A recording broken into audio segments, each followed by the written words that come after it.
Assalamualaikum warahmatullahi wabarakatuh. Perkenalkan, saya Aisyah Aulia dari Prodi Pendidikan Geografi NIM 2004535. Pada kesempatan kali ini saya akan menjelaskan materi tentang pengetahuan dasar geografi. Apa sih itu geografi? Bagaimana geografi mengkaji berbagai fenomena dan gejala yang ada di permukaan bumi? Untuk mengkaji lebih lanjut, kita harus tahu apa itu geografi. Geografi berasal dari kata bahasa Yunani, yaitu asal kata geo yang berarti bumi dan grafian yang berarti tulisan. Jadi geografi adalah tulisan tentang bumi. Adapun beberapa pengertian geografi menurut para ahli. Yang pertama, dari Eratosthenes menjelaskan bahwa geografi berasal dari kata geografika yang berarti penulisan atau penggambaran mengenai bumi. Berdasarkan pendapat tersebut, maka pendapat para ahli geografi sependapat bahwa Eratosthenes dianggap sebagai peletak dasar pengetahuan dasar geografi.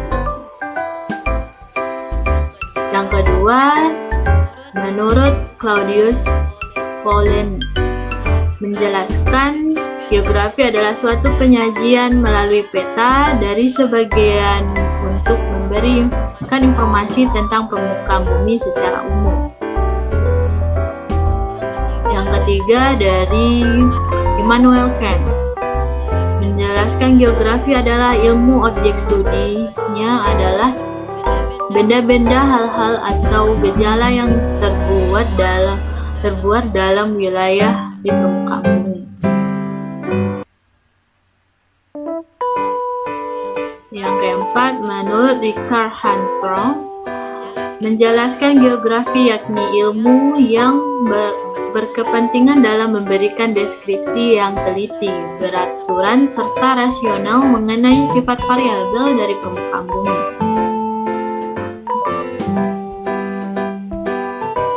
Yang kelima, dari Carl Ritter menjelaskan geografi adalah suatu telaah bumi sebagai tempat hidup manusia. Hal-hal yang menjadi objek studi geografi adalah semua fenomena di permukaan bumi, baik organik maupun non-organik, yang berkaitan dengan kehidupan manusia.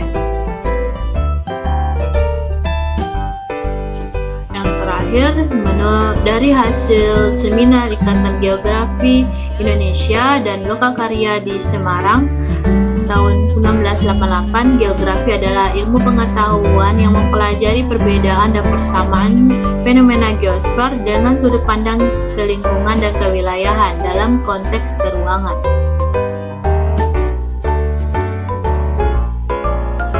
Jadi kesimpulan dari definisi geografi menurut para ahli dapat kita simpulkan yaitu suatu ilmu yang mempelajari tentang fenomena dan persebaran atau persamaan di suatu wilayah dan dilihat dari sudut pandang keruangan atau sudut pandang spasial. Sejarah ilmu geografi terbagi atas 4. Yang pertama, geografi klasik. Pada masa sebelum Masehi, pandangan dan paham geografi dipengaruhi oleh paham filsafat dan sejarah. Uraian geografi bersifat sejarah, sedangkan uraian sejarah bersifat geografi.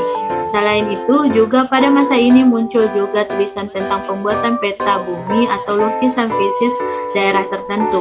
Hal ini menunjukkan bahwa masa ini yang bersifat matematis. Yang kedua, geografi pertengahan. Pada akhir abad pertengahan, uraian tentang geografi masih bercicilan hasil laporan perjalanan, baik perjalanan yang dilakukan melalui darat maupun melalui laut. Perjalanan umat manusia di muka bumi dilakukan oleh para pedagang yang melakukan perniagaan antar negara dan antar benua, serta dilakukan oleh para tentara untuk melakukan peperangan dan meluaskan tanah kekuasaan Perjalanan yang banyak dilakukan oleh umat manusia telah merangsang ditemukannya wilayah baru yang sebelumnya belum pernah terdengar atau diketahui manusia, sehingga masa ini sering disebut revolusi geografi.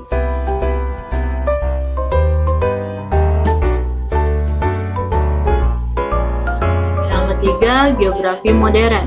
Pandangan ini mulai berkembang pada abad ke-18. Pada masa ini geografi sudah dianggap sebagai suatu disiplin ilmiah dan sudah dipandang dari sudut praktis. Pada tokohnya adalah Immanuel Kant. Dia memandang bahwa ilmu pengetahuan dapat dipandang dari 3 pandangan yang berbeda, yaitu pengetahuan yang menggolongkan fakta berdasarkan objek yang diteliti. Disiplin yang mempelajari kategori ini disebut ilmu pengetahuan sistematis, seperti ilmu botani yang mempelajari tumbuhan, geologi yang mempelajari kulit bumi, dan sosiologi yang mempelajari manusia, terutama golongan sosial. Menurut Kant, pendekatan yang dipergunakan dalam ilmu pengetahuan sistematis adalah studi tentang kenyataan. Dan terakhir, geografi pada abad terakhir. Pusat perhatian geografi pada akhir abad ke-19 adalah terhadap iklim, tumbuhan, dan hewan, serta terhadap bentangan alam. Ajaran Ratzel tersebut dikenal dengan Anthropogeographian, yang juga merupakan judul buku yang ditulisnya. Buku tersebut terbit pada tahun 1882. Menurut Ratzel bahwa selain lingkungan alam, aktivitas manusia merupakan faktor penting dalam kehidupan di suatu lingkungan. Ratzel selain mempelajari geografi juga mempelajari antropologi secara mendalam. Menurutnya, apabila diadakan perbandingan antara kelompok manusia yang berbeda, pada manusia itu sendiri yang menentukan dan terutama keadaan yang ditentukan oleh lingkungan kebudayaannya. Lanjut, objek studi geografi terdiri atas 2. Yang pertama, objek material. Dia memiliki atmosfer, yaitu lapisan udara yang terdiri atas berbagai fenomena cuaca dan iklim yang dikaji lebih khusus dalam klimatologi dan meteorologi. Yang kedua, litosfer, yaitu lapisan batuan penyusun kerak bumi yang dikaji dalam bidang geologi, geomorfologi, petrografi, dan lainnya. Yang ketiga, hidrosfer, yaitu lapisan air meliputi perairan di darat maupun di laut dan dikaji khusus dalam hidrologi, oseanografi, dan lainnya. Yang keempat, biosfer, yaitu lapisan kehidupan berupa ekosistem flora, fauna, dan interaksi di dalamnya yang dikaji khusus dalam biogeografi, ekologi, dan lainnya. Dan terakhir yaitu antroposfer. Objek selanjutnya yaitu objek formal geografi, adalah sudut pandang dan cara kita berpikir terhadap suatu gejala yang ada di muka bumi, baik itu yang bersifat fisik atau sosial yang sering dilihat dari sudut pandang keruangan atau spasial. Pada ilmu geografi selalu dinyatakan mengenai di mana suatu gejala terjadi dan mengapa bisa terjadi di sana.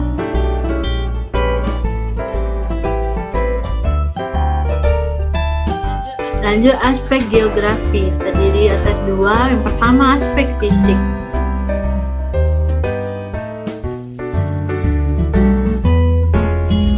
Ada 3 aspek. Yang pertama, aspek topologi, yaitu aspek geografi fisik yang berkaitan dengan letak atau lokasi suatu wilayah. Secara umum, aspek topografi membahas mengenai hal-hal berkenaan dengan letak daerah dan negara, bentuk muka buminya, luas area, dan batas-batas wilayah yang mempunyai ciri khas tertentu. Yang kedua, aspek biotik, yaitu aspek geografi fisik yang berkaitan dengan makhluk hidup. Secara umum, aspek biotik membahas mengenai hal-hal yang berkenaan dengan unsur tumbuhan, binatang, serta kajian penduduk.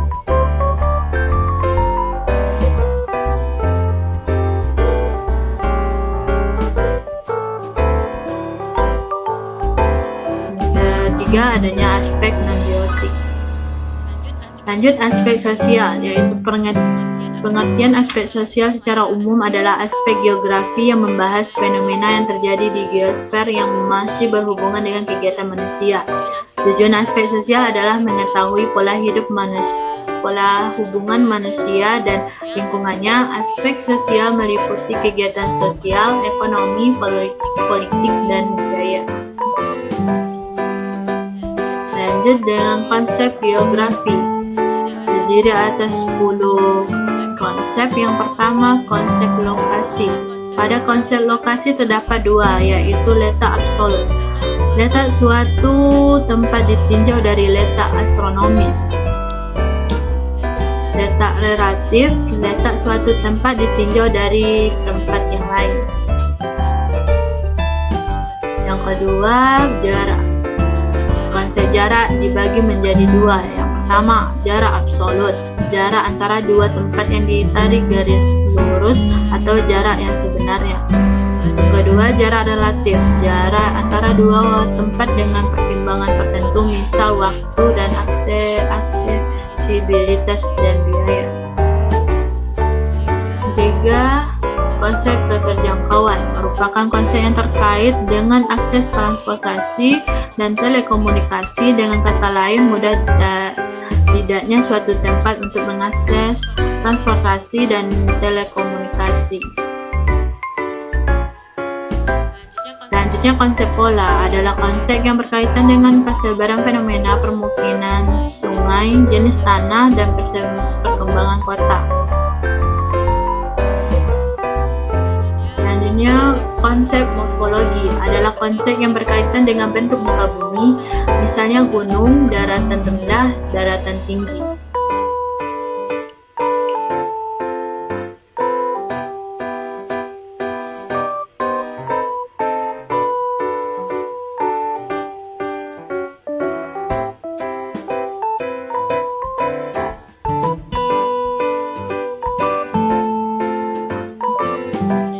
Adanya konsep aglomerasi, konsep nilai kegunaan,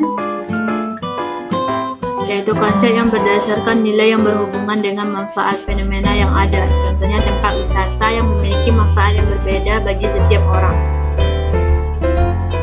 Selanjutnya, konsep interaksi dan interdependensi, yaitu konsep yang berdasarkan peristiwa-peristiwa yang saling berhubungan dan saling mempengaruhi gejala alam. Selanjutnya, konsep diferensiasi area, yaitu konsep dengan adanya perbedaan ciri khas suatu daerah dengan daerah lainnya. Yang terakhir, konsep keterkaitan keruangan atau asosiasi, yaitu hubungan antar persebaran gejala geografi di satu tempat dengan gejala yang lain.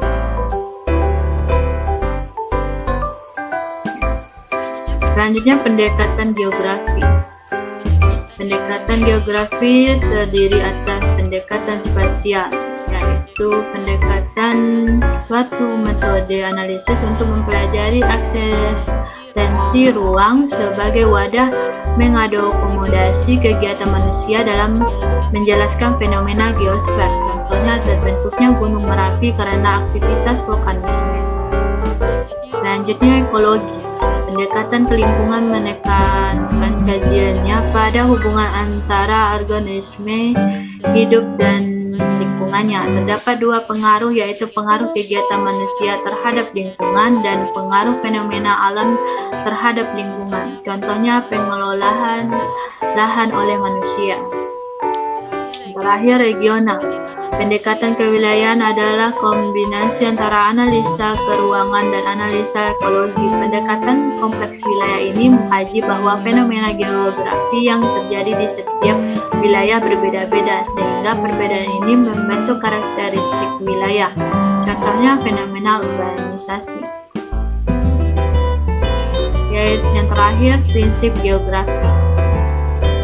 Terdiri dari prinsip persebaran, menyatakan suatu gejala yang tersebar tidak merata di permukaan bumi, misalnya bentangan alam, tumbuhan, hewan, dan manusia.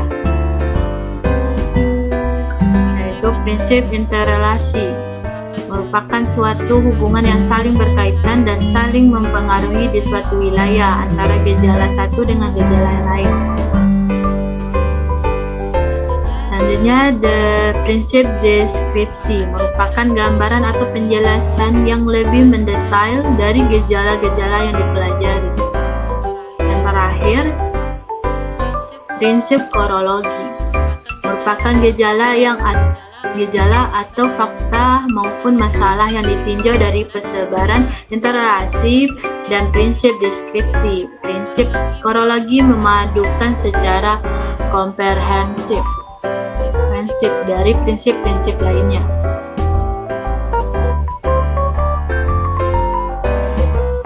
Ya, demikian penjelasan materi tentang pengetahuan dasar geografi. Terima kasih telah menyaksikan video pembelajaran ini. Semoga bermanfaat. Mohon maaf jika ada kesalahan kata. Assalamualaikum warahmatullahi wabarakatuh.